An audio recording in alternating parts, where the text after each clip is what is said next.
Assalamualaikum warahmatullahi wabarakatuh.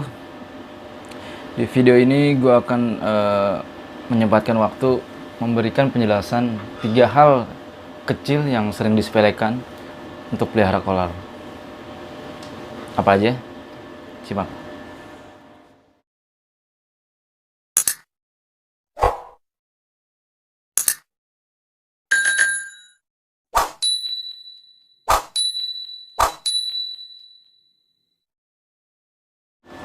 Ada beberapa koral yang membedakan atau berbeda dengan tempat ataupun arusnya gitu.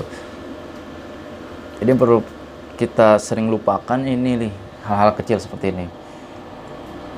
Contoh, koral itu ada yang suka di direct feeding dan ada juga yang tidak suka gitu. Yang tidak suka salah satunya adalah jenis-jenis kayak karang anemon, jenis-jenis babut, karang kuku, cendolan. Itu rata-rata mereka tidak suka di direct feeding, langsung masuk ke mulut, itu dia nggak suka. Jadi dia lebih suka di broadcast. Dan ada juga koral yang suka di direct feeding ataupun secara langsung memberikan makanannya. Salah satunya kayak jenis-jenis donat, blasto, jenis-jenis polip, dan masih banyak lagi yang suka di direct feeding. Jadi kalian harus membedain dulu tuh koral yang suka di direct feeding ataupun koral yang tidak suka di direct feeding. Jangan salah nih, karena ketika salah bisa fatal, bisa mati. Oke. Lalu yang kedua, penempatan.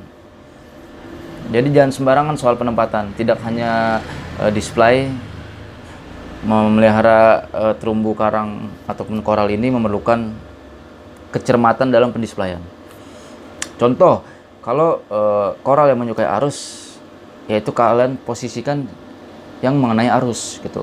Ada juga tipe ketiga arus tinggi, arus menengah, ataupun arus rendah. Untuk arus rendah biasanya dihuni dengan koral-koral seperti cendol, terus juga jamur-jamuran ataupun polip masih oke. Itu untuk di arus rendah.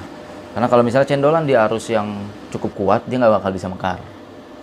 Lalu yang kedua, posisi menengah. Itu bisa dihuni dengan koral-koral bergoyang ya. Seperti halnya jeruk, batu hiu, karang anemon, babut, karang kuku, dan sebagainya.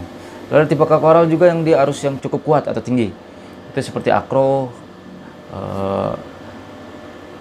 terus juga monti, terus juga payungan itu suka arus yang cukup kuat, terus juga seroja, akar bahar, dan sejenisnya. Itu suka arus kuat. Jadi penempatan arus atau penempatan posisinya juga harus tepat. Ketika tidak tepat, ya mungkin tidak akan bisa maksimal dia hidupnya. Oke.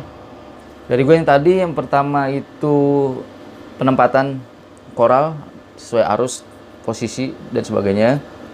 Terus yang kedua dengan direct feeding atau broadcast. Jadi 2 aja nih yang perlu kalian perhatikan. Penempatan sama memberi makan. Oke, itu aja. Assalamualaikum warahmatullahi wabarakatuh.